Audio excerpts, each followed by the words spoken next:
assalamu alaikum deɗiraɓe barka men ɓe warugade de wakkati shirya jawleru men je waddanta on kala alat fude de jamdi 1:00 be reta shirya jawleru men ɗo waddana on kubaruji duniya be ko larani wato saɗirmaji en gontiniri hande en wolwande de ko larani wato lortugo ɓarte jangirle ha lesdi Cameroun ma bo ha goɗɗe lesɗe Africa ha ko larani wato saɗirmaji ñaw coronavirus yimɓe wontiniri ha nder lesɗe duniyaru ngam majum en wolwan en ɗo wondi wato be hoɓɓe meɗen tilimɓe wonɓe nder jawleru ɗo ngal ñamo am Bouba Yaya Monglo wato o baba sarejo o yeccani de ko larani wato laabiji ɗi hamɓe saaro en ɓe hooƴi de wakkatire saɗirma ñaw coronavirus ɓe ɓartugo jangirde a jamiya fuɗɗata ha lesdi Cameroun janggo wato go'ore lewru jeeyagobru 2020 ngal juuɗe nano am bo miɗo wondi be Hadiza Adamu en andi o dada saare o dada ɓikkonji hanko bo noy on o laariri haala ɓartugo jangirle a jamiya ha lesdi Cameroun ɓe goɗɗe lesɗe Africa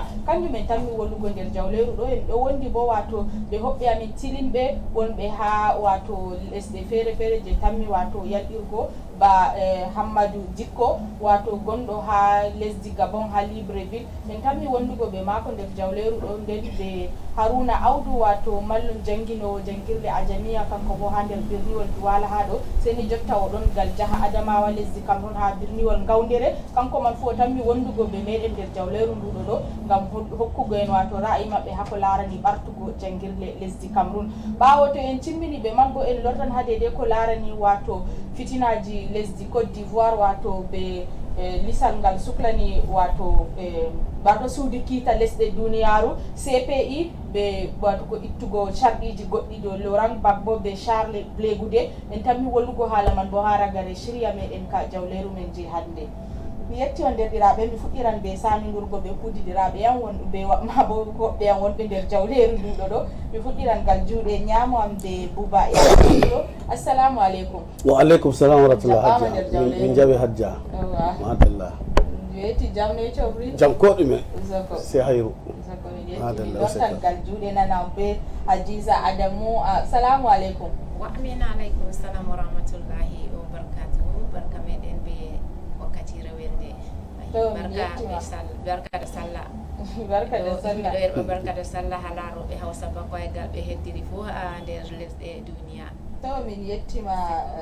Hadiza Adamu a jaɓɓama bo ɓe notugo ɗo nanduwa min nder jawleru nduɗo ɗo min yettima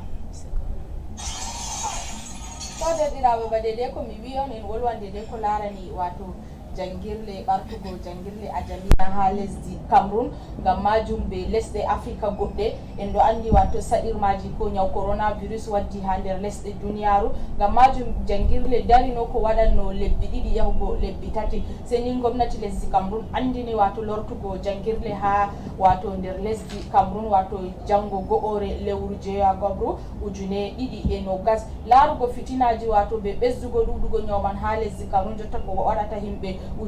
ko ɓurata himɓe 1,000 on ɗo wondi ɓe ñawman ha lesdi Cameroun ngam majum noy on saaro en laari dedei wato ɓartugo jangirde man ɓe accan ɓiɓɓe maɓɓe lorta jangirde a jamiya nama bo ɓe joƴinan ɓikkon maɓɓe ha saare hulugo tata ɓikkon man ya hosana ɓe ñawɓe wartida ɓe man ha ci'e maɓɓe ngam man mi fuɗɗiran ngal Bouba Yaya Monglo noy on laari haala ɓartugo jangirle ha lesdi Cameroun. Naam ɓartugo jangirde ha lesdi Cameroun hajja dikkande gomnati waɗi ɗum jango fuɗɗa ko waɗi to na ban ɓe fuɗɗiri mois de juin 1er juin man ɗo min tammi wondugo be année blanche bana sara wi majum ɗo masalan man woto hitande sala jangirde wala to non man ɗo ɗum wela banno gomnati Cameroun hooƴi jango man ɗo ɓe fuɗɗa jangirle man larani ɓe je ɗo waɗa examen ɗo masalan man ɓe je ɗo compose bana diplôme ji to bana école primaire latani ɓe je ɗo janga ɓe CM2 ɗo ɗaɓita entrée en 6e be certificat primaire to ɓe ba collège bo ɗum larani 3e ɓe ɗaɓitita BPC be premiére ɓe ɗaɓititta probatoire terminal ɓe ɗaɓititta bac to ɓe kollini bo université bo ɗon ɓe mbi classe licence be master 1 master 2 be doctorant kamɓe on laati hande tammi lortugo janngo amma baba en on min wasata deydey lortugo janngo man ɗo baba en anda ɗum woto ɓe dongal teddunde ɓe rondi ngam ɓikkoye man ɗo ɓe yahata toon ɗo baba wasa ɓinguel ha saare tawn fadde ko yawtaw meto jangginomum ha l'école so nanon kam fuu muskila ɗon ñawɗo min anda ko noyi ɗum ho'ata goɗɗo yende bo min mbino ha ɗo ñawɗo ɗum ñawɗum banni ɗum ɗo wara ɗum ɗon nder hendu raɓan bo to ɓiɓɓe men ɗo bo to ni ɓe jahan ɓe lorta janngo ɗo baba fuu ɗaɓɓita kasne nda kasne kam min ɗon mari kasne baba fuu ɗaɓɓita kasne ka jogana ɓinguel anda yo ɓinguel ɗo ɗo yaha ɗum mari kasne to heɓotoma baba man sodana ɓinguel gel hydroalcoolique deydey no o yahata o désinfecta junngo maako fadde o nasta classe maako to ɗum man ɗo bo ilanum bo to o yehi l'école man o tawi sabulu ɗon be ndiyam o foti o loota junngo chaque 30 minutes o heɓa o loota junngo ɗo man ɗo baba en min ɗo wasa baba en habda kamɓe bo haɓre man ɗo ɓe ndara ta ɓe tamma yo ɓikkon ɗo yaha l'école kamɓe ka ɓe wudani jannginoɓe aa baba en man kamɓe ka kuugal maɓɓe ha nder toon ɗo woto ha nder kase temere ka 50 fuu kamɓe bo ɓe efta ɓe anda ɓinguel ɗo umma saare oɗo mari kasne to hande bo oɗo jogi gel hydroalcoolique ɗo oɗo jogi ilanon bo o yana toon o heɓa sabulu baba man foti ɗofta ɓinguel fuu yaha humpita ha l'école man fakat ha l'école man ɗo o tawa babal lotugo junngo ɗon ɗum man ɗo kayin ɗo hajja min ɗo wasa baba en ta himɓe yeeba ta himɓe wartirata haala guusa haala ɗo ɗum sérieux on haala ɗo très sérieux useni himɓe ho'iraka be sembe teddina haala ɗo ɓe ɗofta ɓiɓɓe maɓɓe to heɓoto kama min kama fajiri ka fuu baba ka anda yo ɓinguel ɗo yehi l'école o nasti ha nder salle oɗo janga to heɓoto to heɓay bo to ɓinguel man mawɗo deydey o andi oɗo hooli ɓinguel mako man ɓinguel man heɓa yaha o prévoina ɗum kasne kam ta himɓe fijiraka sam to gel hoy petel ɗo gel hydroalcoolique ɗo petel ɗo sey goɗɗo mara ɗum hokka ɓinguel joƴina jiba ilambo wasa l'école mako ɗo on min kam mi laari deydey komin fuɗɗata min wasan dottina min ɓe je marɓe ɓiɓɓe to mi yettima Abouba yaya Monglo ha ko larani wato ra'imaji a waddi nder jawleru ɗo mi hettirangal Hadiza Adamu ha ko larani wato deydey o darde saaro o dada bo o jaɓan accugo ɓikkon mako lorta janguirle na to amina aleykum salam wa rahmatullahi wa barakatuh to fakkat bana wi ɗo warti ɗum hunde feere ko nandi bana masibo on wato jippandu minen fuu min hultori duniya hultori dimbi duniya sosai to nda fahin haala may on darni na haala ma jangirde ɓikkoy be juulude kon laarini ko dimbata nder lesɗe duniya kam pat dari to ummugo arande ɓe mbinanta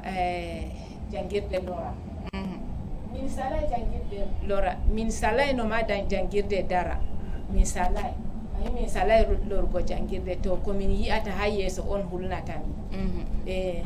andi wala saaroji ni ko yi'ata wato matsala banni fahimɓe ndema ko feewa jonnema ko de'ita wattako sam ngam min anda hen ñawmay nangirta bana nasara en ma ko kamɓe on mari appareil lesdi duniya ɗo fu hundema accay ɓe to ɗo nanga ɓe on min yiɓi ugo ma ɗo nanga ɓikkoye jonta to amma min salay wi'ugo jangirde ɓarta amma min ɗo hultori min saroji kam ɓen mbiya min ɓittay sam ngam ɓikkoye ɗo fija no a faddiri ɓikkoye kam fo a haɗata ɓe fijirde ɓe fijay fahin jangirde mai wona ɓikkoye fattude gotel fattude on hawtata ha jangirde to aɗo holi ɓikkoye fattude ma anda ɓikkoye fattude feere bo no wariri to jonta ɗo aynin ma tawan diga mallumjo janginowo may fu ɗo hullina hoore mum ɗo hullina ɓikkoye ɗo hullina hoore mum ɗo hullina mallumjo to banni min kanko mi laari ni to alhamdulillahi min acce ha jungo Allah amma min ɗo hultori kam to mi yettima Hadiza Adamu o wi on acci ha juuɗe Allah amma on ɗo hultori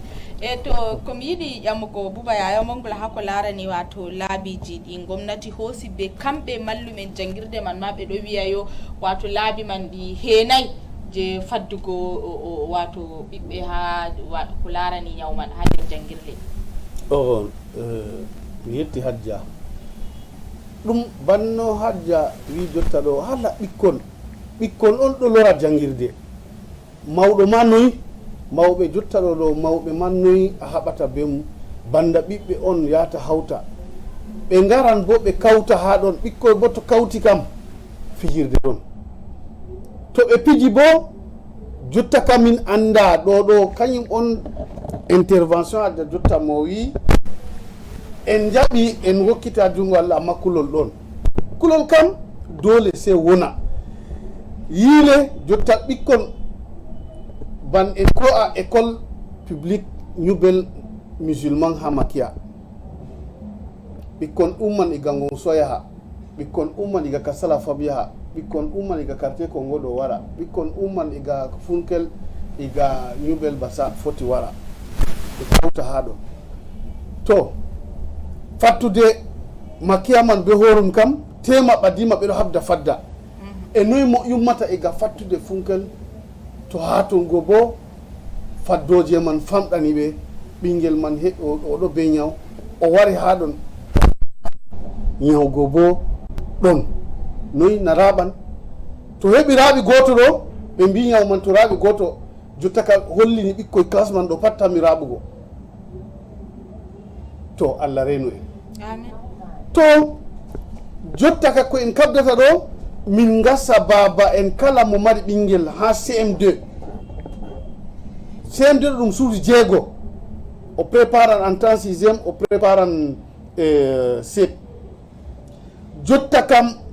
ɓeɗo man ɗo baba en man anda yo dongal on wondani ɓe se kamɓe bo ɓe kaɓa nga ɓe wallita janginoɓe ɗo kamɓe ɓe ɗo kaɓa kamɓe bo ɓe ɗo haɓana ɓiɓɓe maɓɓe ɓe je mari ɓikkon ha 3e ɓe je mari ɓikkon ha premiére bana anglophone en BPC maɓɓe ha second on ɓe watta to premiére préparoɓe probatoire terminal préparoɓe bac ɓeɗo man ɗo bo ɓe kabda ɓe dara on ɗo na ɗum haala fijirde en ittu ka haala fijirde ka Sam Hadja ko en habdata jotta min ɗo dow plateau ɗo min kabda min gasa yimɓe useni haɓre nde warti haɓre amin ɗum ɓikkoy on lorata jotta ka na ɗum mawɓe lorata ɗum ɓikkon on ɗo lora ɓikkon bo ɓe ko iran ɗum banto ɗum haala fijirde go jotta kam baba ha saare mo wasa ɓingel o ɗo yaha ɗo jangirde nga o timmitina l'école maako o habda o ɗaɓita diplôme maako na o yaha o fija o ɓofta ñaw o wadda ndaɗo ɓe je université kam ɓe je licence ɓe master 1 master 2 ɗi doctorant ɓeɗo kana mawɓe ɓeɗo ɗo kamɓe mawɓe mi tammi kamɓe ɗo to ɓe bolwani ɓe seɗɗa ka fu ɓe foti ɓe faama amma ɓikkon je umata diga terminal premiére 3e ha yetti ha CM2 école primaire ɗo useni baba en habda habre dara darde min kam ko Hadja wi hulli ɗo kamma kulol man min ka noyi ɓe watta ɓikkon man récréation ɗon je ɓikkon man wurta wara fija hakkunde maɓɓe na malli ɓe maɓɓan ɓikkon man to ɓe maɓɓa ɓikkoy ɗo se to l'école timmi ko moye nanga lawol mum hota min ɗo on miɗo ƴama mi yiɗi mi faama janginoɓe man ɗo ɓe kabda kamɓe bo to ni ɓe yoofi ɓikkon ɗo lorti l'école ɓeɗo jangina janginoɓe man ɗo kamɓe bo ta ɓe joofa ɓikkoye fijakour to ɓe joofi ɓikkoy ɗo fijakour ni warti haala feere nden kam to ɓe waɗi emploi du temps jangirde man ɗo be emploi tan récréation wala to récréation ɗon ɓe andi ɓikkon ni ɗo kam fijirde bonasi hakkunde ɓikkon min ɗo on min kam hulnatanmi haala récréation ɓe lorta ɓe janga récréation to waɗi bo ɓeɗon jooɗi ɓe siwta ko minti 5 ɓe fuɗɗita l'école ɓe janga ɗo on min kam jiɗmi nam to min yettima Bouba Yaya Monglo mi yahan gal wato heɓa en gewtida be Haruna Audou mi andi dede wakkati ɗo oɗo heɗiti en gam o wondan be meɗen nder jawleru ɗo o jangino on ha jangirde mawde wato gonɗum birni Douala ko ɓe wiyata lycée de Nobel o yeccan hanko bo dede wato ɓillaji je o laari kamɓe mallumen ɓe tammi wondugo be man nder wato ha jangirle man en ɗo andi wato gomnati lesdi Cameroun wato hoosi laabiji feere feere gam faddugo himɓe ha ko larani wato nyaw coronavirus amma diga wato lewru calido ha wargo jotta wato wodi laabiji ɗi gomnati man hoytini o hoytini laabiji ɗuɗɗi gam majum waɗi himɓeji jurɗo yiya ba wigo kañum on waɗi nyaw man ɗo ɓesda yawgo ɗuɗugo ha lesdi Cameroun gam gomnati yoofino laabiji o hoosino gam faddugo ummatore ba maɓɓugo babe njaram nden ɓe lori ɓe maɓɓiti ɗum ba accugo himɓe ɗo waɗa sungullaji maɓɓe ba to wala ko woni nyaw feere woni kaɗo majum man ɗo waddi wato ɓesdi wato ummungo hakkilo himɓe nde jotta bo ɓe wi ɓikkon lortan ɓartan jangirle ɓartugo jangirle ha lesdi Cameroun be soyde wato tokkugo qa'idaji gomnati hokki ha lesdi man ɗum waɗotona kañum man on saaro en ɗuɗɓe ɗo holla wato diwtorgo be hultorgo dalila wato be andungo masibo nyawman nane himɓe ɗon no numa nyawman ɗo ɗum ɗuɗay wato memugo ɓiɓɓe famarɓe seni ɓe tawi yo jotta nyawman ɗo wala mo ɗum acci wala mawɗo wala ɓingel wala dottijo ko moye on no yeebi hoore mum nyawman hoosi ɗum dilliran ɗum on tan ngam majum en tammi nanugo wato ra'ayiji himɓe feere feere wato laaroɓe shiryade de wakkatire jotta ɗo ɓe tammi wato yerɓugo dandeji maɓɓe gal WhatsApp ha lamba min je tammi wato wonugo ha les téléviseur maɓɓe ɓe hoosa ɓe yerɓana min dande WhatsApp inchallahu min heɗita bo min jaban e ma bo ɓe waddanan amin ɓesdari ma bo saɗirma je ɓe wontiniri ha totton ha ko larani nyaw coronavirus jotta en jahani en heɗita Haruna Audou ɗo rena en jotta Haruna Audou assalamu aleykum. Lahi barkat wacca Nafisa. A hirti jam noy tomri nako a weeti jam min yettima be wondugo be amin nder jawleru ɗo ɗume on a foti a hokka amin ra'ayima hako larani wato ɓartugo jangirle en ɗo andi a mallum on a jangino wato ha jangirde mawde lycée de Nobel birniwol Douala. Miɗo hubna bo hoɓɓeji mon je yaalere jawleru men hande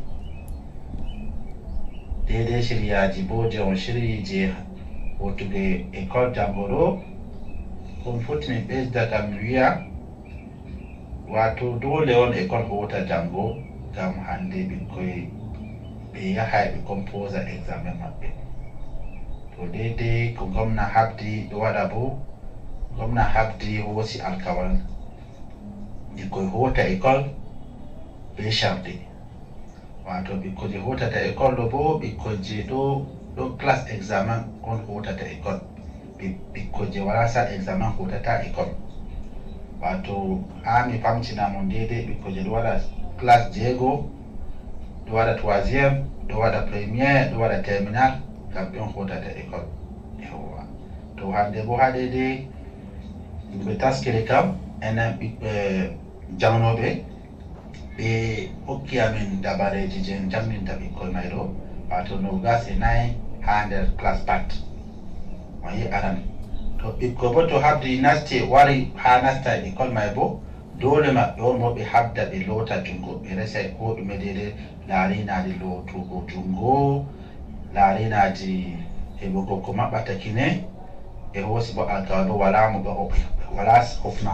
hofnugo ɓe hunata ko saka maɓɓe to ɗo aran may on to ɗiɗaɓre may bo kon foti mi ɓesda kam ha daidai leddi nokkure nord kam miɗo nord jotta ɗo ha daidai nokkure nord bana no gomna wi hokki mairie yewni mairie habda yaalira kadi ha daidai hotugo école ɓikkoy jango ɗo mairie ha leddi nord ɗo bana ha leddi Tibati mi yaari to leddi Dawdere ha ton ɗo mairie ɗo habda ɗo mbara toke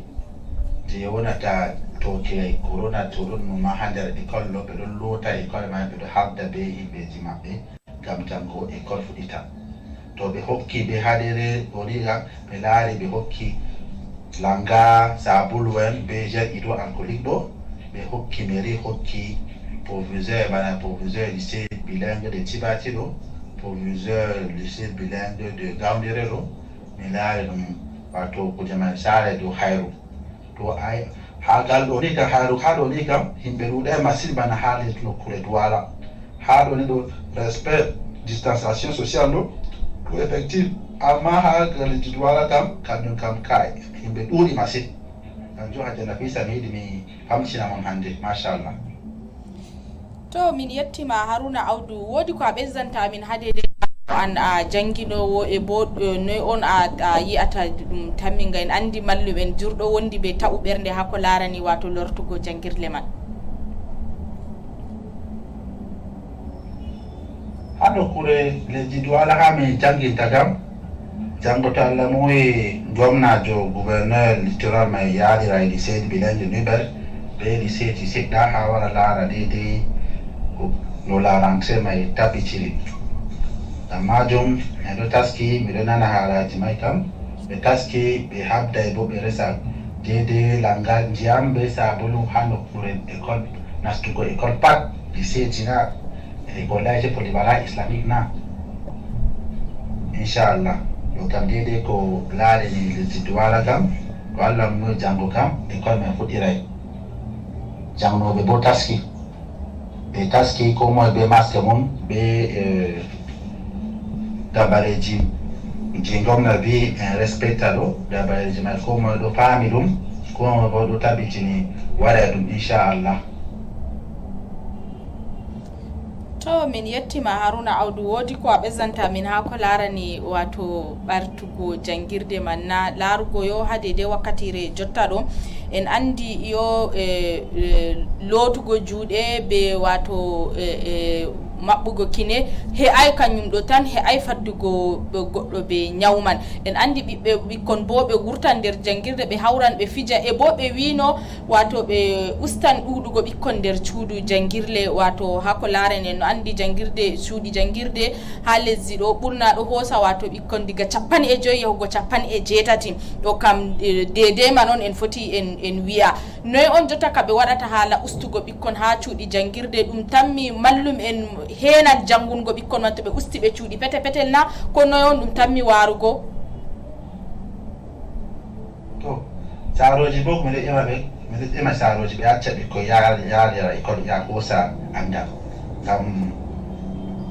miɗo nana ɓeɗo wiya aa ɓikkon yahata école ɗo gomna wi ɓikkon yaha école de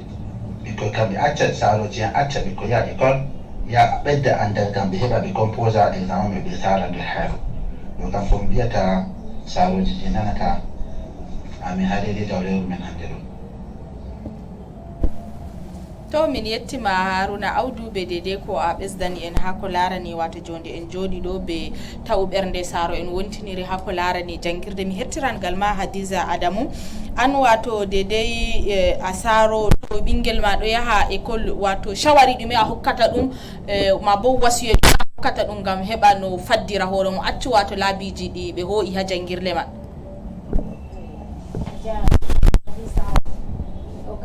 mawɗum shawari may kam ɗum du'aji tawa e ngam ɓernde kam beji feetawa ma ɗo tunda gomna wi nga ɓe fadday ɓe waɗay kamine ɓe ɗoday jungo wiya ikkiɗaɗi fu min ɗon no waɗani diga chaque ma wari min ɗo hatta ɓannuna to to ɓe ɓeddi ko laatini banni to ɓe ɓeddi faddego famin ɓuri banni may to ɗo halla to amma shawara ko hokkata ɓikkoy min be hoore amin saaro en min yaara ɓikkoy may ha yeeso mallum en maɓɓe minin bekkiti amin min yi'a noy on nastuki ɓikkoy woni noy on mallum en bo taskiri ngam to ɓikkoy vurti ha miiɗin jonta kam ɓe hoti ha mallum en jonta to min wi min acca ɓikkoy diga saare min anda ko fe'ata ha laawol to jonde to ɓe yetti fahin ha jangirde ɗon ha jungo mallumjo to min anda kañum bo mallumjo may noy on kadi noy o jogirta ɓikkoy may noy on kadi shawara ko hokkata ɓikkoy funi wato min kam komi wiyata min foten mi wiya ɓikkoy may mawni masin teti wala mangu ñaw may anda mawɗo anda pamaro anda debbo anda gorko nangay kawai to nayi yotti nangugo ni nangan tan jonta ni min kam shawara ko mi hokkata mini saro en min arta min baggina ɓikkoy ɓe daya wato ɓe daya ba sobiraɓe ɓe daya wato hawtugo juuɗe ɓe nanta himɓe ɓe daya wato voldema to sanjugo volde ɓe himɓe to ɓe de'ita fahin bana ni doka holli ɓe de'ita ɓe hosa jangirde maɓɓe to no Allah waɗi fu boɗɗum inchallah. ɗo min yettima Hadiza Adamu ha ko larani wato ɓeddari jawaddene Buba Yaya Manglo ba an gonɗo ha wato bariki Douala ɗiɗaɓa e nden bo a goɗɗo siyasa aɗo lara bo wato kuuɗe wato laamiɓe ha bariki Douala ɗiɗaman ba jam'iya RDPC ɓe ardiɓe maɓɓe laabi ɗume on ɓe hoosi ha nder jangirleji feere feere gonɗum ha less bariki Douala ɗiɗaɓa. Naam Hajja ko larani bariki Douala ɗiɗaɓa mi tammini gomnati habdi hokkitino sembe ha mairiji ɗo habda kuwa laara ha nder babal jangirle ɗum ha ɓikkon ɗo jangata ɗo ɓe laara noy ɓe foti ɓe kuwa ayi ɓe ɗo fuufa l'école man ɓe fuufa l'école to ɓe fuufi l'école jotta ka ɓe timmidi diga sal en diga kurman fuu ɓe timmini ɓe fuufi jotta ka nga heɓa ɓikkon ɗo nasta amma ko larani mairie amin ha Douala deuxiéme miɗo seka ni woodi habre je ɓeɗo haɓa ngam mi yi ha julurde amin fuu ɓe fuufi waɗi nde ɗiɗi julurde fattude am to mi tammini l'école fuu tokkan banni ndeni julurde maɓɓe ɓe fuufi kam nden kam l'école fuu wonan ɓe ɓe fuufi ko mi yiyay bo miɗo waɗani ɓe alkawal to ɓe waɗayno ma ɓeɗon mari yalɗe je hande ɗo ka yawgo wargo ilayan bo janggo ɓe dawana ɗum fajiri ɓe fuufa l'école ji man ta ɓe joofa ɓe wiya himɓe yan nasta wala ko huwi aa non ka huwata mairie dara darde ngam kamɓe on gomnati hokkiti kuugal man kamɓe ɓeɗo gomnati hokkiti ɓe kuugal ɗo sous-préfet en kamɓe on superviseur en to ko larani mairie maire en be conseil municipal mi tami conseil municipal kana Douala deuxiéme man fuu ɗo gotel ɓe sankiti na ko moye hajjana nokkure mum ɗo wakkati man on yettiro ko moye hajjana wakkati mum ya ƴama l'école ha fattude am ɗo kam noy ɓe waɗi nécessaire je dédé ɓikkon ɗo wara wakkana kuugal ɗo janngona to kuugal man wakkanaki huwayi nden ka kanko bo o larana o yaha mairie o wiya mairie na kuugal ngal ɓikkon ɗo waran fuɗɗa ɗo ha fattude am ɗo nda ko ngakki nda ko hani no waɗe to min kam non on jiɗmi mi tammini ɓe ɗo heɗa min ɓe paama bo ɓe kuwa kuugal ngal ɗo na ɗum kuugal fijirde ñawɗo ɗon fakat Hajja. to min yettima Buba Yaya Manglo min ɗo heɗita bo dede laaroɓe amin ha wakkatire jotta ɗo ɓe foti wato ɓe hoosa lamba amin je WhatsApp ɓe yerɓana amin dande maɓɓe wasanga waddungo amin ɓesdarima bo ƴamugo shawari hako larani wato lortugo ɓartugo jangirle ajamiya ha lesdi Cameroun ma bo ha goɗɗe lesɗe Africa en no andi wato ñaw coronavirus no ɗo wato waddi saɗirmaji ha nder lesɗe duniyaru hako larani lesɗe Africa be soyde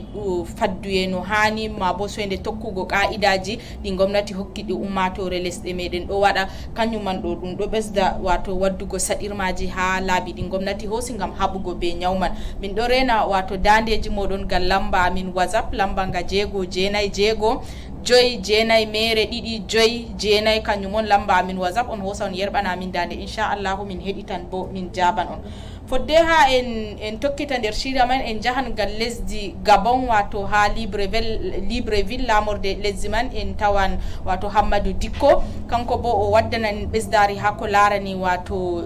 ra'ayi mako ga ɓartugo jangirle ajamiya ha lesɗe Africa to bisimilla Hamadou Dikko. Assalamu alaikum wa rahmatullahi wa barakatuh. Min do heditima. Wa alaikum assalam wa rahmatullahi wa barakatuh. Hajja Nafisatu Buba. Mi hofni wonɓe haɓɓato e laaroɓe Hausa Bokoy. To min yettima Hamadou Dikko, ɗume on ra'ayi maɗa je a waddanta en ha nder ko larani wato ɓartugo jangirle a jamiya ha lesɗe Africa? Nam, leydi jur hoosi dabare ira leydi Cameroun hoosi wiigo ɓe lornan ɓikkoy ha jangirde, amma dabarol mango dabarol on ɓurnigol masine. Non no ñaw coronavirus waɗi ɓe maɓɓi jangirle e ñaw man bo ɓustaki ha leydi jur nder leydi tammude maɓɓitingo jangirle man. Ñaw man ɓustaki ko ko ɓusti wala sey koɗo ɓeydo to ñaw man waɗi ɓe maɓɓi ñaw man ngu ɓustaki ɗimi ɓe maɓɓita na laari dabar wande dabar hulnino masine. Ɓe kiimaki risque je ɓe tammi hoosugo, risque ɓikkoye man, risque calaje man, ɓe risque man ɗi ɗon ɗi jur dabar man nde dabare hulnino masine. To Hamadou Dikko, min ɗo heɗitima a wi dabare man nde kulnide, ɗume on hani wato saro en waɗa ha ko larani faddugo ɓiɓɓe maɓɓe lortugo jangirle man? Nam, ko ɓuranno kam mbiyande am ɓe maɓɓa jangirde man banino ɓe maɓɓiri ɗe daga ɗum fuɗɗorgo jonta. Ko to woni luttuɓe tan makko ɓe jangata ɓe gaɗa noon man ɓuran ñawman timmay ɓe mbiya ɓe lornan ɓikkoye ha jangirle. Amma leyɗe feere leyɗe ha ñawman busti bano Burkina Faso toon laari mo nangi ɓura yimɓe 600 ɓuran 600 ko ɗaɗi 50 ɓe seɗɗa maayi to luttuɗum man ɗuuɗat mo ɓustike masine ha ɗo ma ɗo ɗo woodi ko goɗɗo foti faama. Amma leyɗe feere bano leydi Cameroun, bano leydi Nigéria, bano leydi Afrique, bano leydi Guinée Conakry walla leyɗe feere je ngu fii masine nguɗo ɓeydo nangugo e noon daɗoɓe bo na masine bano nangeteɓe. Risque man fuu ɗo jooɗi yeeso yimɓe. To yimɓe wi loran jangirɗo ɗum kunni ɗum masine. To ɗume on hani himɓe waɗa Hamadou Dikko? Non to laari ko luttu ɗum famde hay kadi kade ko to ɓe maɓɓiti jangirle man ɗum seɗɗa on ɓe jangata. On ɗo hanni bo hakkiɓe fota ɓe lora ɓe janga ko ɓe jangayno man, ɓe lora ɓe janga ko ɓe maɓɓuno lebbi je saali ɗo ɓe fota ɓe lorta ha jangirde man. ɗo ko ɓe andi ɓe ngadi pat ɓe fota ɓe lorta ha jangirde saaliri nde. ɗo kam dikka to ɓe muñino ɓe acci hitande nde nde saalori ni man ɓe reena ko warta. ɓe nontoro Allah timmin ñeewu coronavirus ha duniya e ɓikko heɓa lorta ha jangirde koɓe bo lorta ha kuuɗe muɗum. To min yettima Hamadou Dikko, wala ɓesdari a ɓesdanta en ha ko larani wato ɗu luttuɓe lesɗe wato ba lesɗe yaasi mawɗe ba lesdi France ba lesdi en andi hamɓe wato ɓe hoosi laabiji laarugo ñaw man usti on waɗi ɓe hoo'i wato laabi maɓɓutugo jangirle ngam ɓiɓɓe lorta jangirle.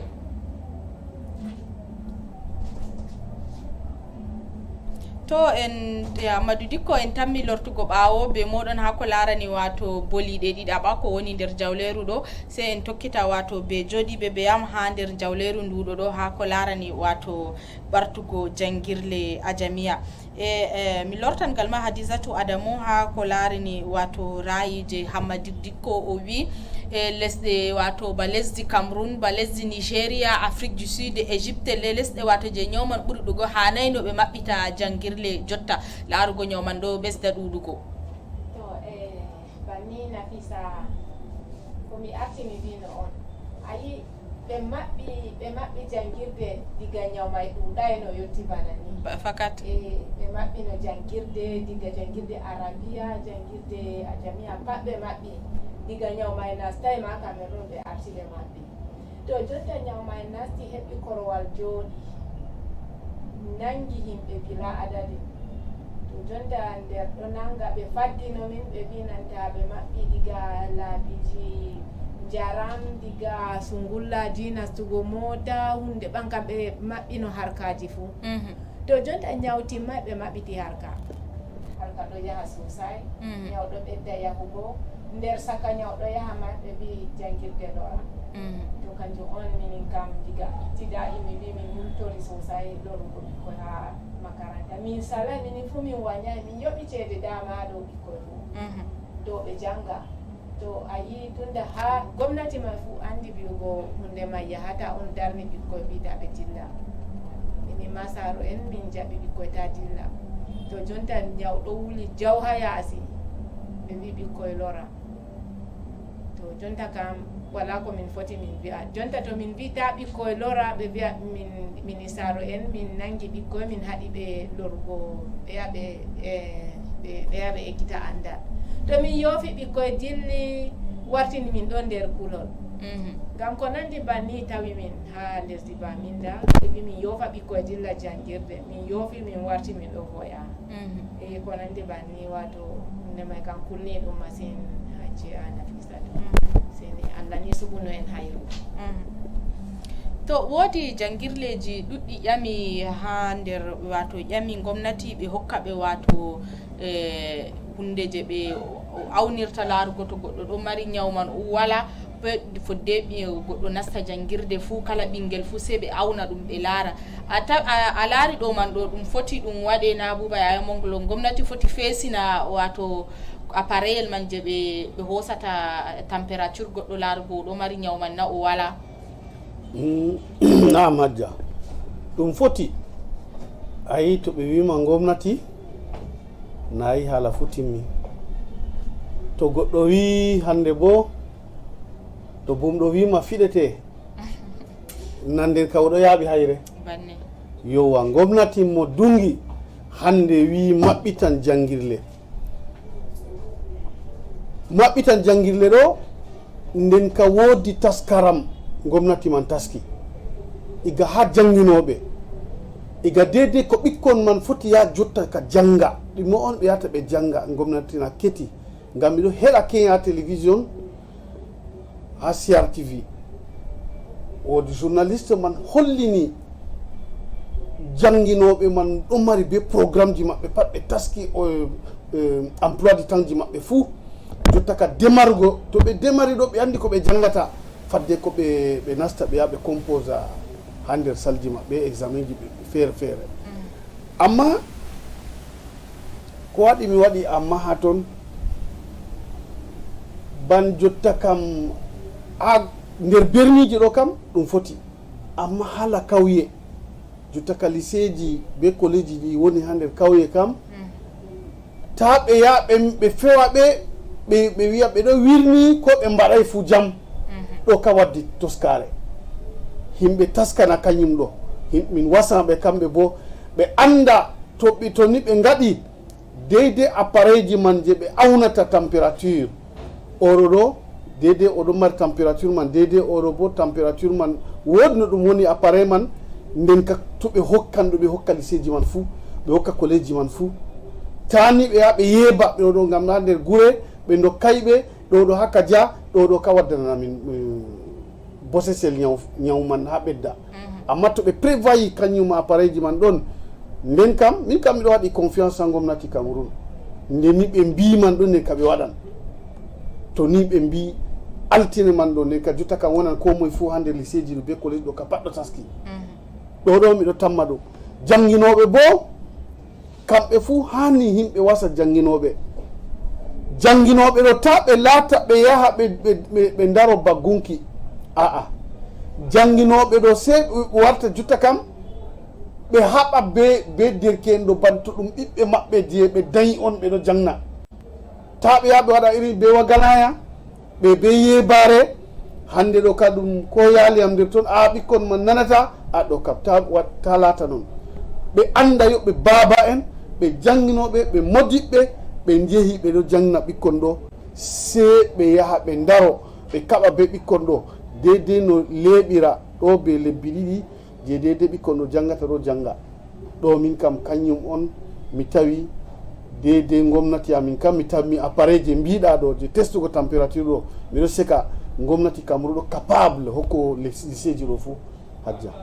To badede wato ɗuɗugo ɓikkon ha jangirle man en ɗo andi cuuɗi jangirle ha lesdi Cameroun ɗo pamarum man ɗo hosa ɓikkon diga 50 50 yahugo dow. Goɗɗi ma ɗo hosa ɓikkon waɗan temere nder suudu jangirle. Jotta ka ɓe wi himɓe waɗata ko 50 ɗo jooɗi babal gotel. ɓe wi ɓe sendan ɓe oho jangirleji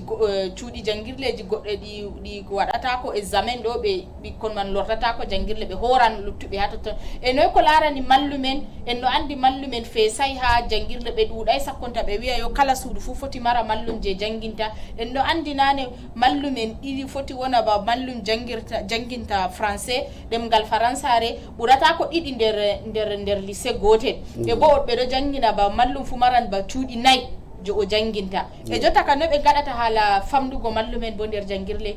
Nam mi ɗo bo fakat ƴamɗe ma ɗo be babal sosai jotta kam en gaɗi 3e ko a ɗo mari ɓikkon 50 3e B ɗo mari kayen bo 50 na waɗi ɓikkoy temere jotta ka hollini yo 6e 5e 4e warata jangirde ɓeɗo ɗo ɓe ɓuran ɗuɗugo bo 6e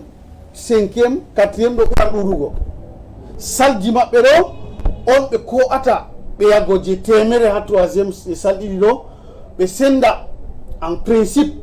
banno ɓe mbi himɓe 24 ɓikkon 24 ha nder suudu fuu mi tammi ɓikkon temere kam en gaɗu en principe 24 na to ɓe waɗi 25 sal 4 na heƴi na hoyidi ɓikkon man janginoɓe bo jotta ka maître en je janginanno CM1 SIL CP C1 C2 CM1 ka fuu jotta ka ɓe pat maɓɓe warti janginoɓe on principal maître janginowo CM2 je principal ɗo o warti kanko ɗo devi le principal initiateur je maître en luttuɓe ɗo ndano en gatta ndano haade en préparata kanko ɗo jotta kam o diwa o jippa o wonmo tan o yaha o wiyamo to ndano hani a watta o jangina ha mako ɗo seɗɗa o diwa ha ɗo noyi ɗum ɗo sala ha ton ɗo boɗɗum na kanko ɗo ka o laati o principal directeur je l'école man ay to a waɗi a directeur kana woodi expérience a mari directeur je l'école man ɗo bo laata kanko ɗo il est le principal veilleur o nasta ha nder sal fuu programme je ɓe mari ɗo to woodi o andi enseignant ji mako o andi capacité ji mako jotta ka o andi oɗo ɗo ha dedeni ɗo maran manquement ɗo se o yaha o appuya ɗum o yaha ha ɗo bo o appuya ɗum kanko bo o laata nder wammurde man se ngam wala ñalɗe fay lutti ñalɗe man pamaru lutti jotta ka ɗum kuugal man ɗo be pression on kuugal man be pression e nden bo wakkati deydey je ɓe jangata man ɗo directeur l'école wala wanglugo fayin irin wangla wurta ha ɗo dilli inspection wala jotta ka kanko bo o wona ban o janginowo man noon ngam o heɓa maître ndo bo accéléra boɗɗum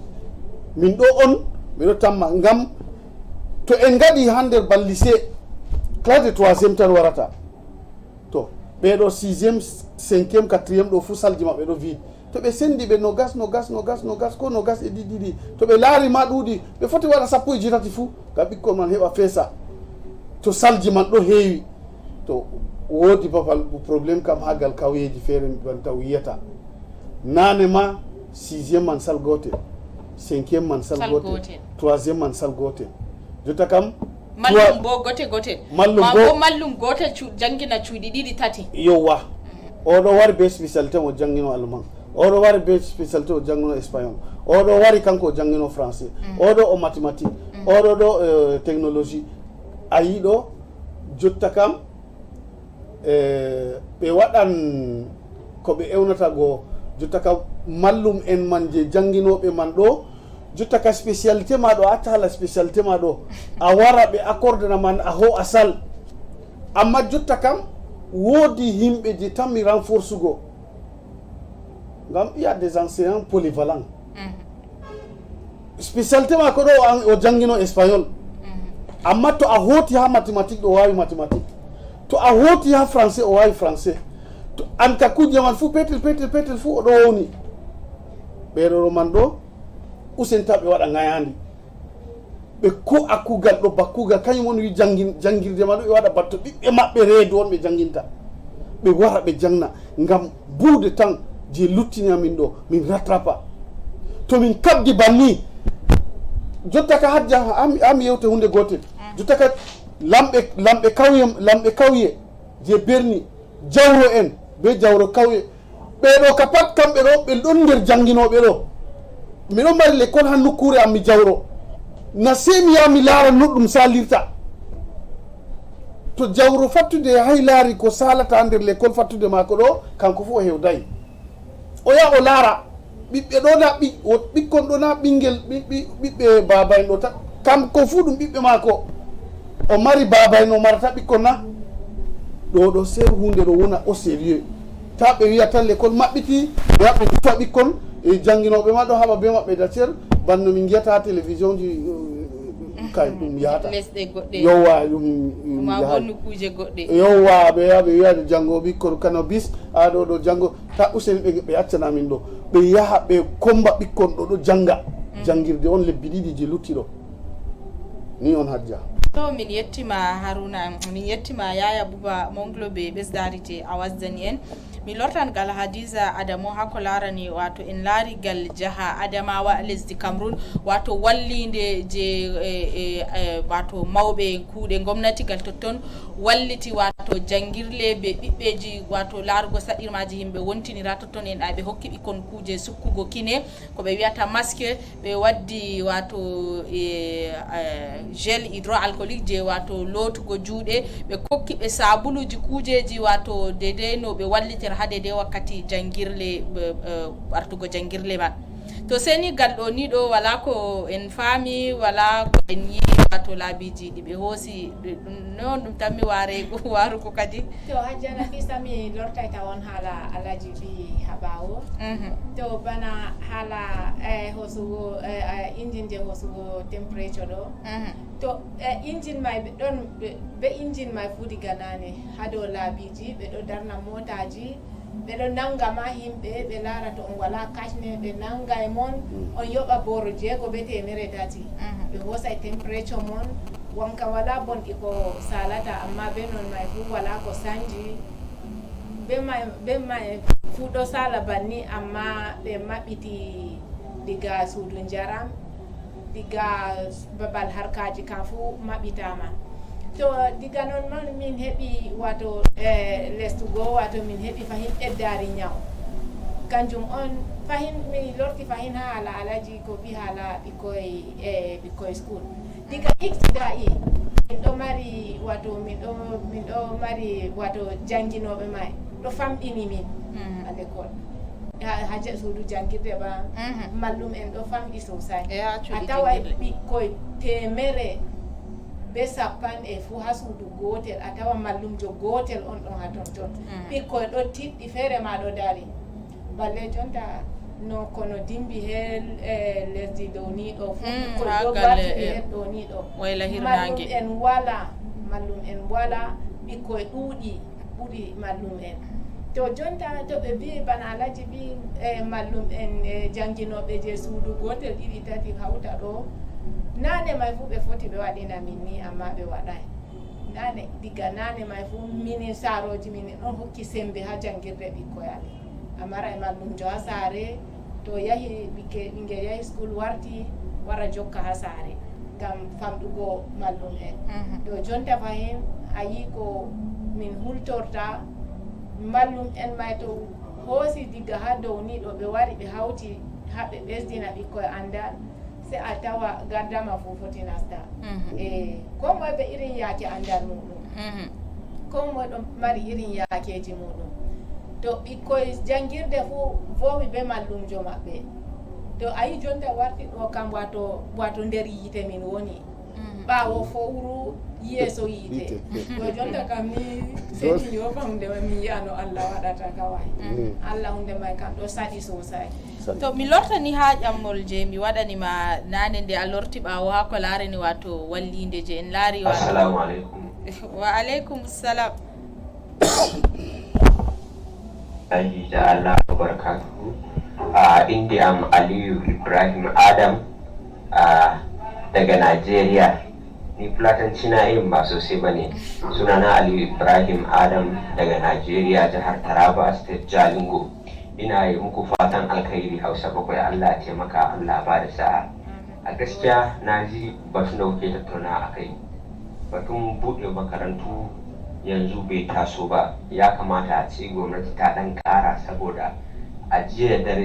dare na masu da muka samu sabbin masu ɗauke da cutan kusan 500 da wani abu wanda suka karu kenan. Yanzu adadin wanda suke ɗauke da cutan ya kai kusan 9,300, kusan 9,000 da wani abu. Allah dai ya sauwaƙe mana. Na gode, ku tashi lafiya. Daga Aliyu Ibrahim Adam,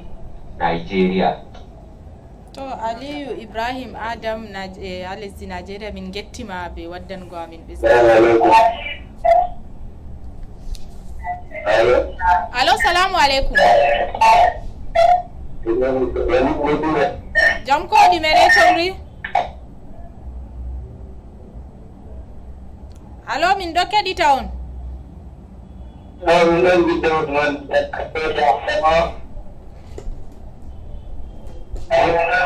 Allo, min ɗon nana on. Diga to on ƴoni no inde? Useni derɗirawo to laabi ɗo ƴonanota ɗo mari saɗirma seɗɗa hoosu lamba amin ga WhatsApp a yerɓana amin dande WhatsApp inchallah min heɗitan bo ko a mari haaje wiigo amin min jaban on inchallah. Lamba man ga 6 9 6 5 9 mere 2 5 9 ɗum lamba WhatsApp on gaɗana amin dande min heɗitan inchallah min jaban on.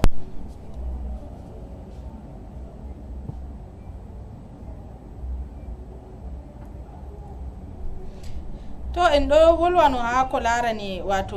mbi wallinde je en laari wato gomnajo jaha Adamawa wato hoosi be wallutugo jangirleji woni ha nder jaha mako be kawyeji gure pamare. En ɗo andigal totton e himɓe ɓe ngala sembe ɗon je. Wa alaikum salam wa rahmatullahi wa barakatuhu. Mi tammi lawol ƴonanota ɗo mari saɗirma seɗɗa derɗiraɓe hoose lamba amin WhatsApp ɗum ɓuri welugo on gaɗana amin dande min heɗitan inchallahu bo min jabanon. Wa alaikum salam. Wa alaikum salam. Diga toon ƴoni no inde?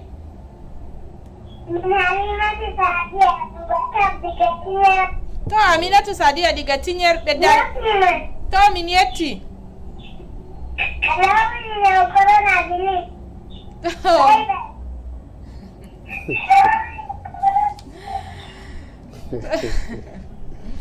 derɗiraɓe laabi ƴonanoto to ɗo mari saɗirma seɗɗa hoose lamba amin WhatsApp on gaɗana amin dande WhatsApp inchallahu min heɗitan bo min jaɓanon on. Min ɗo rena wato ɓesdari ko on waddanta amin ma bo no alama ɓarte jangirde woni gal gure on woni on matina amin inchallahu min waddana non ɓesdari ma bo min ɓesdotoɓe ko on waddanta amin.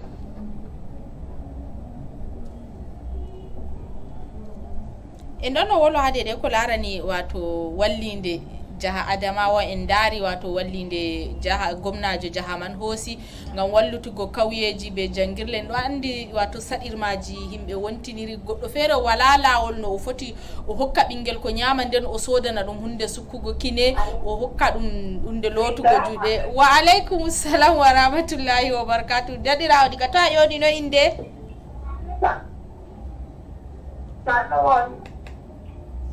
Diga jam ko ɗume noy comri? Jam ko ɗume Usoko diga toon ɗum Hausa bakkoy on. Diga toon ƴoni no inde? Diga Makia.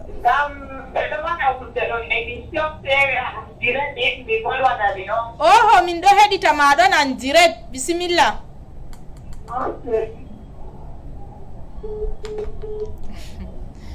To to mi tammini ɗum ta'i to a heɓi a ƴoniti a lortima to a lortai bo hosu lamba amin whatsapp to aɗo heɗita mi ade de wakkatire jotta ɗo a waɗana amin dade inchallah min heɗitan bo min jabete Hadisatu Isa Adamu bisimillah to bana vallide ko gomna Adamawa valliti himɓe vallitare kam alhamdulillahi ɗo voɗi to jonta no ɓe hokkata no ɓe sendata vallide may no himɓe naftirta fahin ɓe nanta vallide may on min larata vallide kam alhamdulillahi ɗo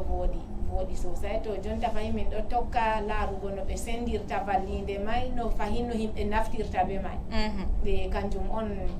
woni fakat na vallugo on woni fakat ba sendugo may ɓe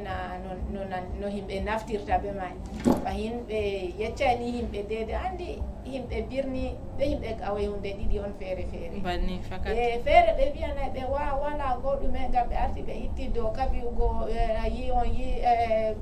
baaji jaram en ɗo sala mota en ɗo dilla normal jonda kasne may ma on foti on acca ko nandi banni a yiya ɓe ɓikkiti ko dokaji may fu ɓe sakkini ngam wala mo tokkata ɓe ha ɓawo to bana alaji o wi wato bana jawro en ɓe lamɗo ɓe nanta gomna en may fu se kamɓe fu ɓe umma ɓe dara ɓe fe'a sawru banda vallide kamɓe may fu ɓe vallita ɓe nanta shawara ɓe yahugo yi'a ɗo tokkiti wato ni Allah sendira min be nyaw may jam gam nyaw kam alhamdulillahi ɗon to larugo yo wato woɓɓe ɗo wiya yo tata min Ahmed Tijani Amagoni diga Yola mi sani mon mi hofni mon amma mi seweri be maɓɓutugo makaranta ande Kamaru man ɗo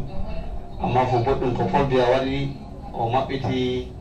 life ɓeɗo jangina ɓeɗo holla ɓikkon mari class examination je ɗo fuu pat boɗɗum wallahi amma fuu boɗɗum la wallu amma on tokka doka watugo masque tokka doka lotugo juuɗe be sabulu tokkani sari je ɓe waɗi man pat inchallahu Allah wallu Allah reenu Allah barkidin ɓe sani onon ha jawleru men Hausa bakwai on fuma min hofima. To min nettima.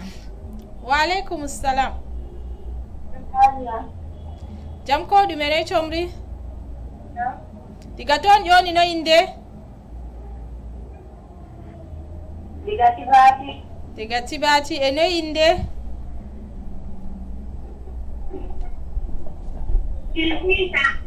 To yawa Hajja Tilmiza ɗume on ɓezzanta amin ha boliɗe min wolwata hande?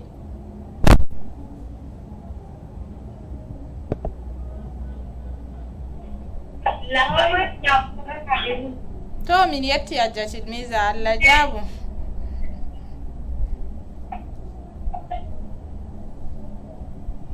Assalamu alaikum mutanen Hausa bakwai da masu kallon Hausa bakwai da mako kuma lafiya. Ni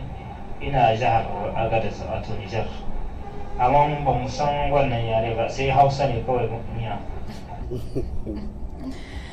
Wannan ba na ɗum yare feere ɗum fulfulde on to ni andi bo fulɓe ɗon lesdi Niger fulɓe ɗo waagima lesdi Niger kam andi on wiyata ko on anda ɗemgal nde min wolwata man ɗum fulfulde on.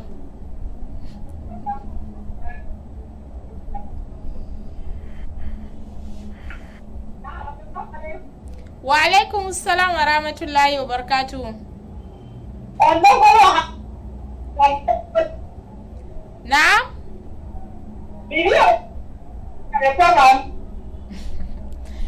Mi famata on boɗɗum yana ha on woni man réseau wala boɗɗum on dara ha babal réseau woni en fabrama bo on hosa lamba amin whatsapp on yerɓana amin dande.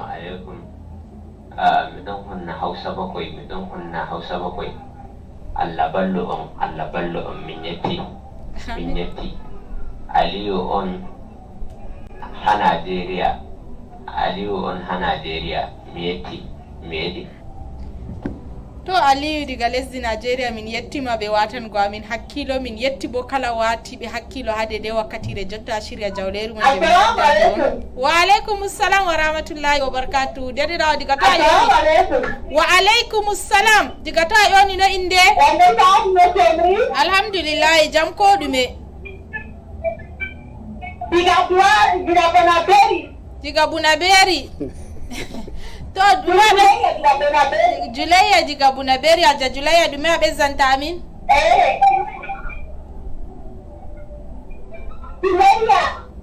Sumayya to hajja Sumayya minani dume abezanta amin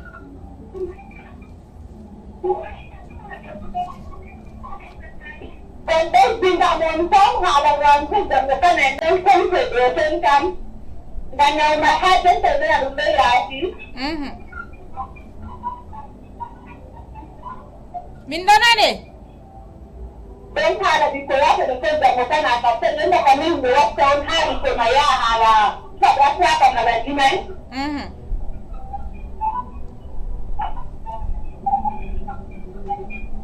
kanka question opposée ngani ni taro da ngani da sai na cikin da hala da kai da tiyari na cikin da to gomnati ɗi wi hoosi wato laabiji ɗi hani ngam faddugo ɓiɓɓe wakkati lortugo jangirle man seni jotta kam en wala ko en foti en wiya seni en wiya saaro en yaara ɓikkon jangirde ɓikkon je ɗon ha cuuɗi je ɓe gaɗata ɗereji wato ba examen ji ɓe jaha en laara wato laabiji ɗi gomnati man hoosi diga en anda kadi noy on ɗum salirta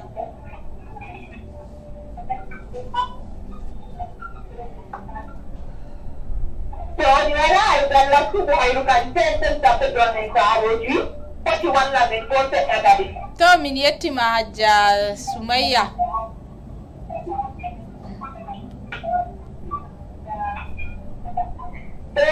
so mi yetti gadi yawa soko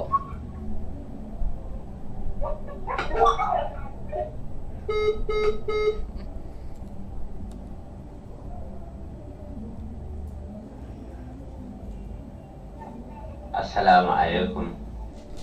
Mi ɗon hunna Hausa bakwai, mi ɗon hunna Hausa bakwai. Allah ballo on min yetti. Ai. Assalamu alaikum. wa alaikum assalam wa rahmatullahi wa barakatuh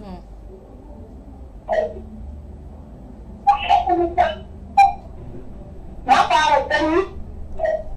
alo min ɗo heɗite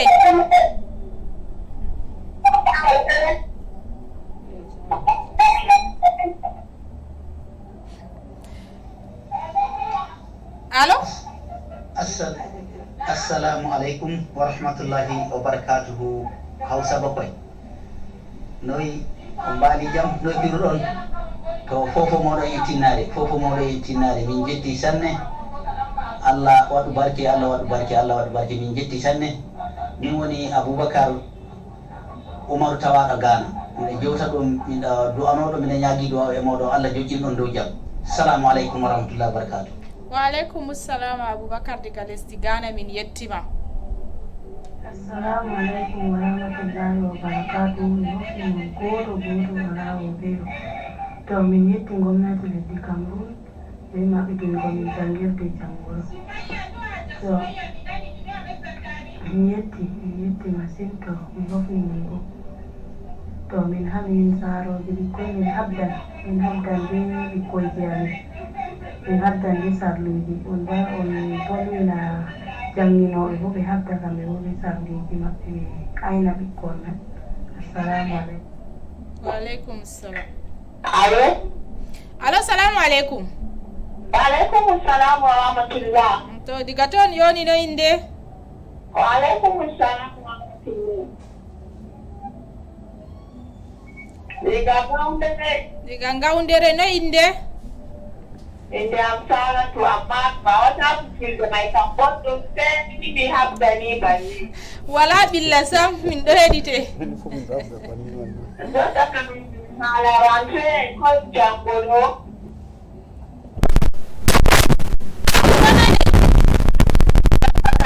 mi yetta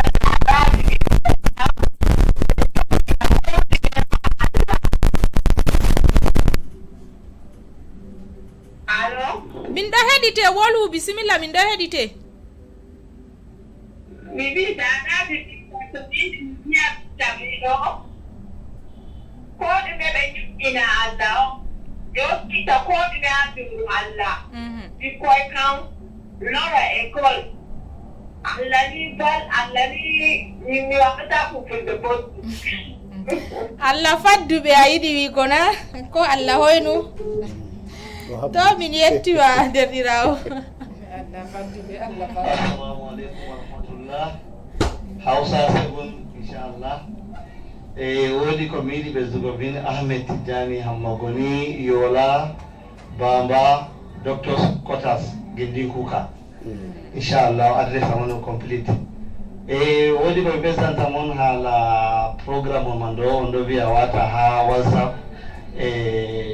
woɗɗata dande. Ha fulfulde dande kam ɗum dande ka ɗum neɗɗo ɗum dande on amma wiya boliɗe acca boliɗe mon acca boliɗe on wolwa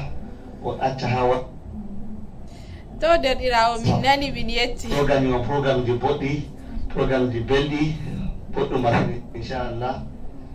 mi hofri mon Allah yaron yeeso min yetti derɗirawo min yetti ɓe ɓesdango amin min yetti on min ɗo mari haaje yimɓeji ba moɗon laaroɓe amin to ɓe tawi woodi wato komin wolwi yahay ɓe wo'itina amin soko min yetti jur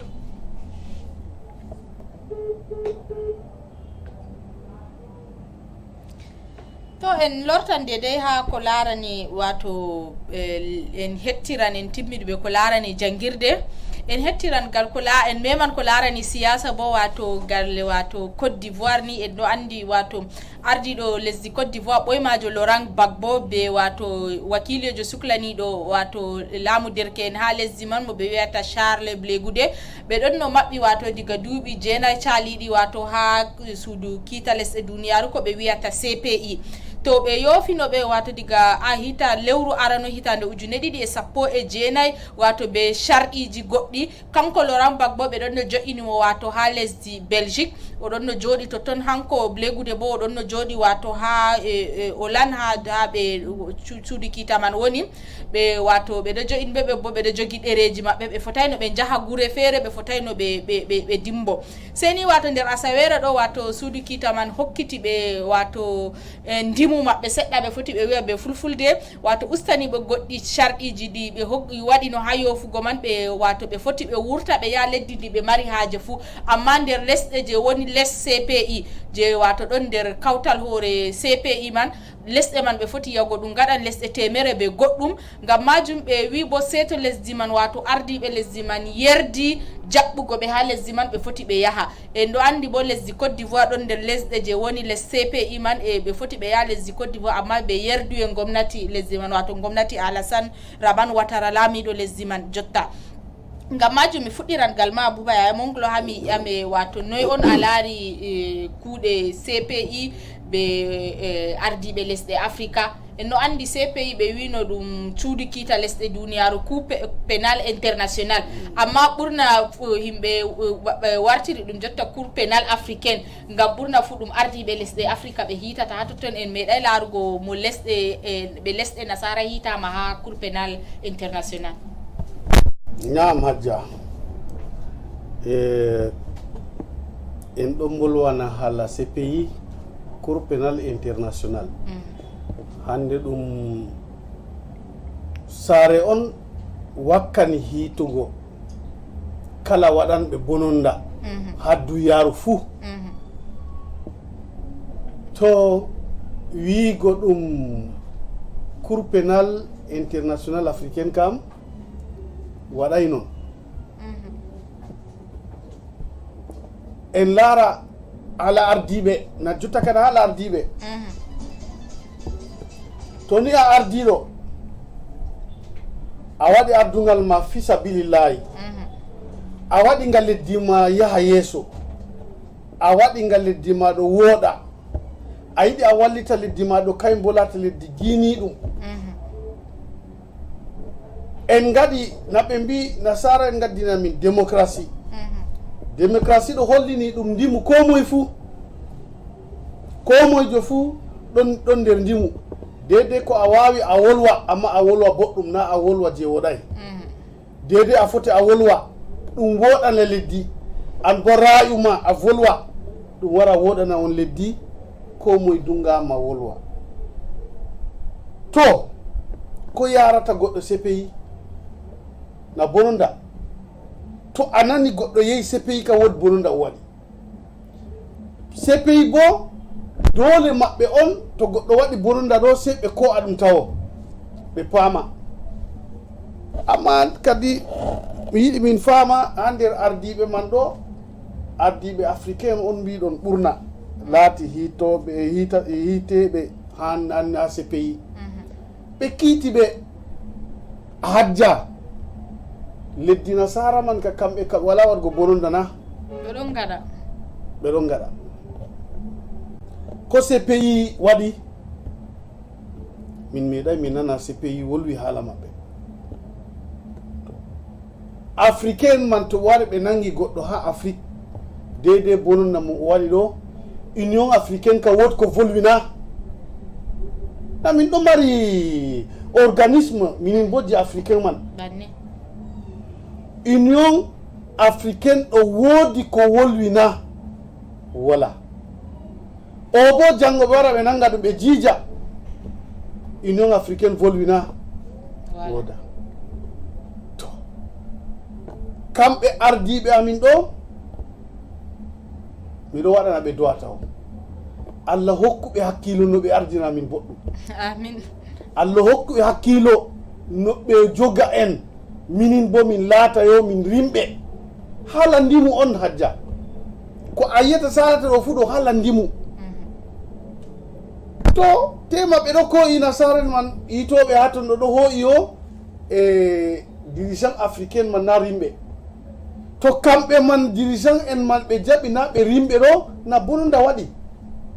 minin kam min ngala wolde kamɓe ardiɓe mari wolde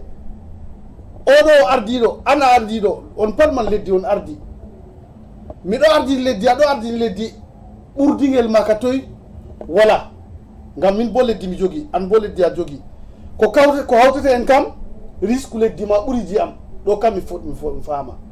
aa hande ɗo technologie ha leddi ma ɓuri ji am ɗo bo mi faman amma na ndimu leddi ka ko moy ɗo mari ndimu leddi mum e ko waɗi africain ɗo kam ɓe anda ɗum kamɓe ardiɓe man ma ɓe anda ndimu maɓɓe miɗo mari ndimu am to ɓe hawti ha union africaine ɗo min miɗo ƴama ɗime on ɓe bolwata ha union africaine kamɓe ɗo to ɓe kawti ɗo susi maɓɓe ka ɗime on ɓe ɗon bolwa ɗum ɗo hayɗinanmi min ngam mini kam wala komin foti wala ha min jeeyi jotta amma kamɓe ardiɓe ɗo useni Allah hokkuɓe hakkilo ɓe faama yo ko larani Cameroun min hajjayake feere kam woto mawɗo amin je leddi Cameroun ɗo woto miɗo jukkana mo fu yake feere ngam deydey banno jawabu mako o jawabata yake feere ha yimɓe ɓe warata ha waɗa en wagalaya jawabu mako on ɗo yahanami ngam o dimo be leddi mako na habre woni ha leddi to habre na leddi mako bo to ɓuray amin sembe na min wawnan sembe amin minin min narata amma goɗɗo on ha yaasi leddi o wara o wiya yo se o wara o sugla o nadana minin bo mi nadanaymo minin ka ɗum leddi amin min ɗo wadde ni ko larani Côte d'Ivoire Gbagbo to ɗum hande kana waɗi duuɓi ɗum ɗum ɓadden duuɓi 9 na ko 10 ɗo yahana duuɓi 10 to Gbagbo ɗo to en mbi Gbagbo waɗay bononda taw fewan ngam taw wonay Côte d'Ivoire to en mbi Gbagbo ɗo o waɗi bononda taw waɗi ɓaleere ngam taw wonay ton jotta kam min ko pelanmi Gbagbo o ardiɗo leddi kanko on ardi yaake o waɗino élection ko yaari ewni nasara en wara supervise élection mako ko yeytori ha nasara en ceede ngam o heɓa cetkon o organise élection waɗu le dede be sembe man no marɗa Côte d'Ivoire kam min ɗo andi ɗo mari moyen kam ɗo on waddi wagalaya nane ma ɓe ɗon no rena nde o yarani ɓe wolde o hokkiti leddi mako man fuu be sembe hoore mako fuu kamɓe bo ɓe efti ɓe mbi to jotta kandi a warana min ɗo min ko min kuwa finalement kamɓe kaɓe andi dabare maɓɓe min fotai min wiya yo Alassane Ouattara gayen kam min wolwata noon min anda nde min laataki min ɗo Côte d'Ivoire laataki min suɓoɓe amma Gbagbo kam ɗo mari be lahan mako a ardiɗo leddi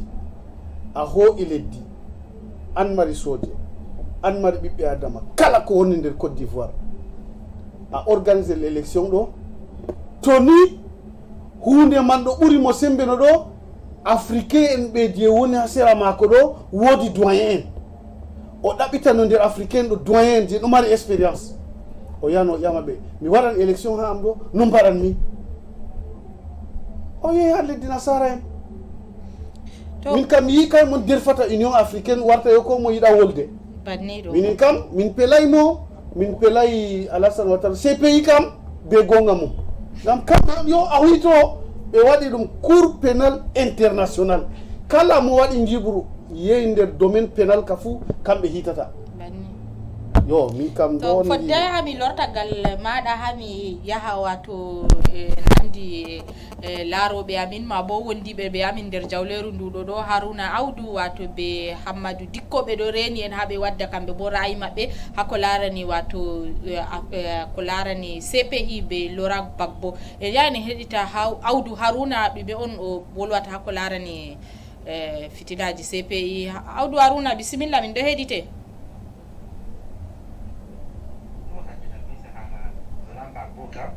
wala ko ɓuri sew bana ko baruri nane Laurent Gbagbo CPI tenginimo kanko be aide de kam mako mo wiyata Charles Blé Goudé hande kubaru hayru en nani kadi ni kadi Laurent Gbagbo ɓe itti de charge je ɓe resi ɓawo ɓe accimo ɓe hokkimo liberté ɗo to a hayru hande o foti o wanca o woti o vurta leddi ha o woni ɗo kam o yaha ha o yiɗi pat na hayru manga on wala ko ɓuri bana may en andi bo dede nasaraku may bo to yehi nasaraku may bo ɓuray noon ngam nane ma ɓe jogi mo dow maire dow politique maire yawa to Haruna Audou ɗume on a foti a wiya hade de wato laarugo kuuɗe kiita CPI man huwata suudu kiita lesɗe duniyaru ha ko larani wato hitugo ardiɓe lesɗe Africa e nden ma ko larani saɗirma wato Laurent Gbagbo be Charles Blé Goudé be Alassane Ouattara en andi suɓo ɗo titi ha lesdi Côte d'Ivoire to ɗo kam haala Laurent Gbagbo kam hokkayamin leçon je famata to wato ha leddi Africa nasara en fotai yiɗa amin haala siyasa bo wato foti waɗa to en hakkilay ɓe nanga mo wala aybe ɓe hiitamo dow fewre ya bo gonga waɗa burta gam gonga kam fewre fotai wala dow gonga anjon gam majum dole en wata hakkilo en faaba hoore amin en enɗa hoore amin enen ɓiɓɓe Africa gam haala Laurent Gbagbo ɗo ɗum wato jangi école on mo faamo kam andi ke wato no haala mako ɓesdina amin faamu dow dede yakeji joni duya machallah to min yettima Audou Haruna be ɓesdango amin ha ko larani wato ɓe ɓilla lesdi Côte d'Ivoire be CPI ha ko larani wato nangugo Laurent Gbagbo be Charles Blé Goudé en hettirangal lesdi Gabon wato be Hammadou Dikko oɗo reni en jotta ko bo a wadda ɓesdari mako ko larani Hammadou Dikko to aɗo wondi be amin bisimilla min ɗo heɗite.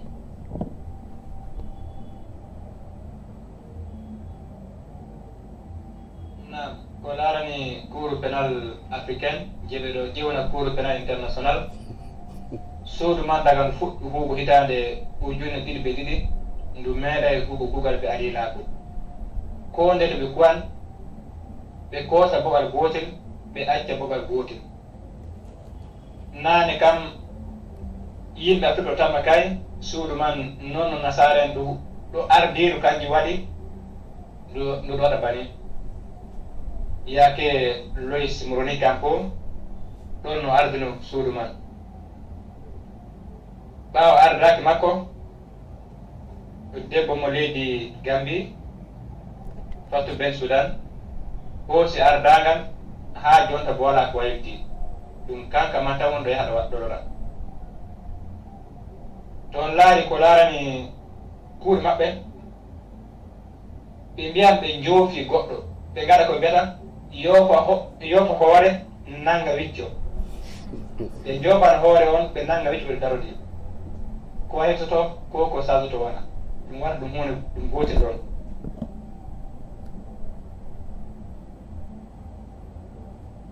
to Hamadou Dikko min ɗo nane woodi ko a foti a ɓesdana min ha ko larani wato dede no ɗum saliri diga ñande e nder asawere nde ɗo wato ustango ɓe sharɗiji je ɓe gaɗani ɗo ɓe wakkati ɓe yoofi ɓe ha lewru arano hitande 2019 noon to en lorti ko larani Côte d'Ivoire en tawa suudu man ndu huwi kallugal ha leydi man ɓe kuuray adilako ha toon taw kam ɗum yimɓe ɗiɗo on haaɓi Gbagbo ɓe Ouattara ɓe nangi Gbagbo ɓe yehi ɓe joɗɗini ha jonta taga ɓe nangi Gbagbo hitande 2010 ha jonta goɗɗo Ouattara ko gotel nangaka yara ha seppi man ko goto to on laari bo hiite Gbagbo man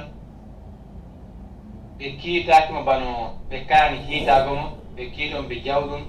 to ɓe yofanmo to ɓe jukkanmo bursina ɓe gaɗay kam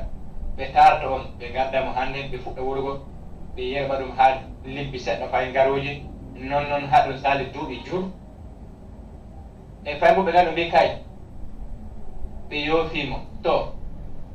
ɓe gaɗi ko mbiyata yoofa hoore nanga wicco ɓe joofi hoore ɓe nanga wicco makko ɓeɗo darodi ɓe ɓe joofi mo amma sey to yaha kam sey to ɓe andi ha o yahata kone se wara o présente o ha laamu walla mben ha sojen ha woni Belgique to feere bo ko ayi wala oɗo jooɗi ha seppi man bano oɗo Salible Goudel kanko dillat wala leydi jet hoosugo mo fayi ɓe ɗo mbi kay ɓe yoofi ɓe amma ɓe jaha nguuri nder leyɗe jeeɗo ha seppi man ɗum leyɗe 123 ɓe jaha to mambo sey to woni kamɓe man ɓe andi kamɓe yimɓe seppi man ɓe andi ɓe andagal maɓɓe e fayi bo ɓe andagal leydi ndi nde ɓe jahata ha muɗum to koɓe kadi na wala koɓe kuwi wala koɓe kiiti ko koɓe kadi wala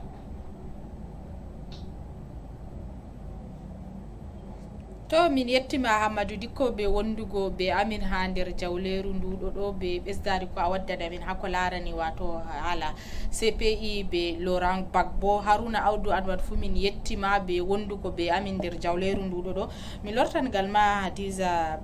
Adamu hako larani wato fitinaji siyasa lesdi Côte d'Ivoire en ɗo andi ko waɗata wato duuɓi 10 caliɗi fitina waɗino ndenne Alassane Ouattara laami warti wato ba ɗum ɗon nder ɗabi'a maɓɓe kala ɓaawo duuɓi 10 fuu ha to fodde ha laamu sanja ɗo sei to ɗum waɗi fitina ɗume on a foti a wiya dow man to salamu aleykum Hajja Nafisa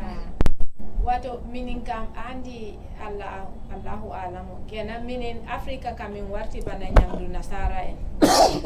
gam ɓeɗo bana derɗi ko an mbi ɓe yoofa hoore ɓeɗo jogi wicco ainihin kotu may ma ɓe waɗi ni tan inde ɓale en on be inde Africa ɓe waɗi gam kotu kam wonay je lesdi Africa je duniya on jam ko waɗi se lamlamɓe Africa en on ɓe nangata ɓe fiya ɓe doka je innana haafo wala ɓe hulata ɓe semtata wala ustari sam amma yake diga arande ko ɓe ɗon no volwa nana a nanata habaru wato a nanata gardama hakkunde maɓɓe se to vonni ɗo jonta kan to ɓe nangi goɗɗo ɓe resi ha ton se no Allah waɗi ko mari gonga be gonga mako be soyde gonga mako fuu kamɓe kam ni ɓe ɗo dampi mbeelu mako dari dow ton ɗon diga ittida'i Hajja Nafisa wato ainihin wato ɓe hosata wato siyasa on ɓe nangira lamlamɓe lesɗe africa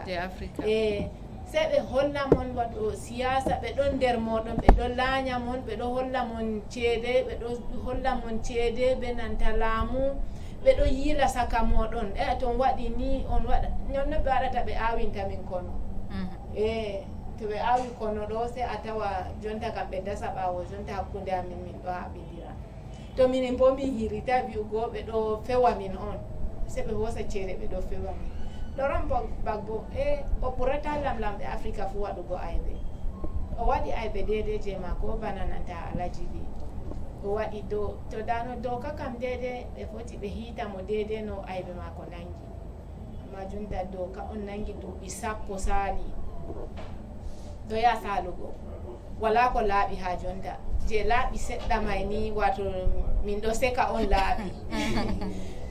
to min anda ko yeeso waddata min anda anniya maɓɓe ngam anniya maɓɓe ɗo saati Hajja Nafisa banni ɗo min vowi wi'ugo dama ha lesɗeji man seni min ɗo torani lamlamɓe amin ardiɓe amin jonta kam ko moye sei waɗa hakkilo rinka soppugo laara hunduko dankanayi to mi yettima jonta ɗo andi wato ko moye feri jonta kam mo ferai fu kañum on yiɗi wato ɓe huɓɓini min yite ha jungo min yerdi jonta kam minima min feri lamlamɓe may ma feri ngam be ceede ɓe hosata ɓe holla min siyasa to on waɗi ni waɗay ni to on suɓa ni ɓe wara ɓe dara kakab ha yeeso zaɓe kamɓe on limintamon ma zaɓe mon suwoman ngam yende gotel a yahata goɗɗo Africa darini nasara wiya ko waɗi arda ko larani subo ardugal ko jaɓata o yerdata to minin bo se min yofi jungo jaari ha maɓɓe hanno noon ɓe heɓɓe nastiri min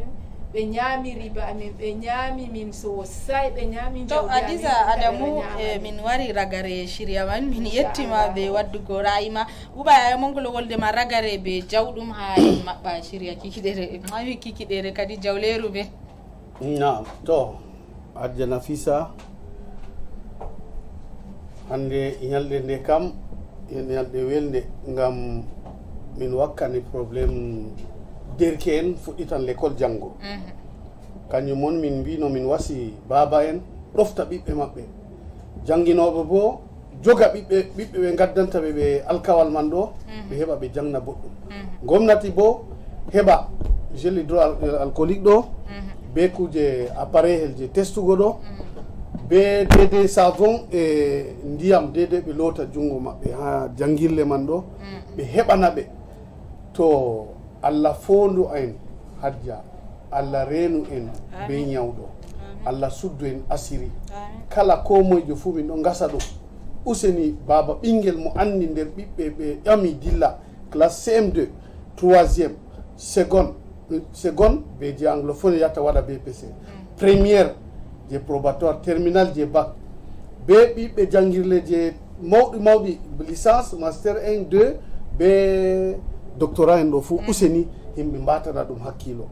en gata hakkilo en narra to adede sar'uji je Africa Union africaine ardiɓe men useni nananɓe fulfulde to ɗon nana kamɓe ɗo ɓe habda nde Allah on waɗi ɓe ɗo ardi ɗo ɓe narra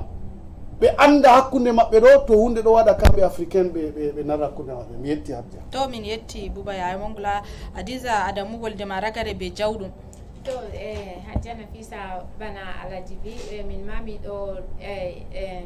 yecca saroji minin saroji wato min ɗofta ɓikkoy amin ɓe nanta shawara ɓe nanta do'a fahin min hawta hoore ɓe nanta mallum en janginoɓe ɓikkoy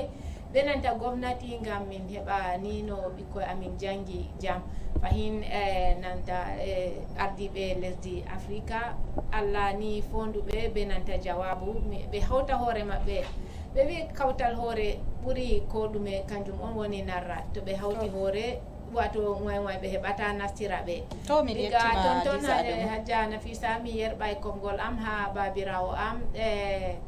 hamma ali ha nder leddi Douala Yeltiniére miɗo sanamo miɗo yelinamo jamu be juutal balɗe be jutay professeur Uba Razak Hausa Bakoy miɗo hofnamo miɗo yelinamo kanko fu Allah riskamo hayro to engineer DJ en fu miɗo yerbinamo barkada sallah inchallah to min yetti Hadizatu Adamu mi la yerbanɓe amin dande wato bolli bindi mabɓe gal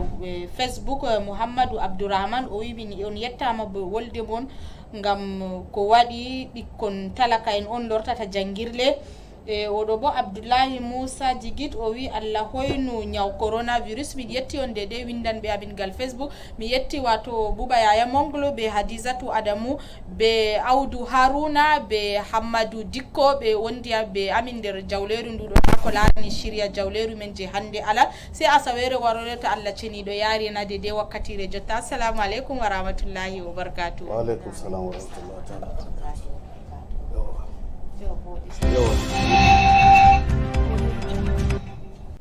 Shiri bo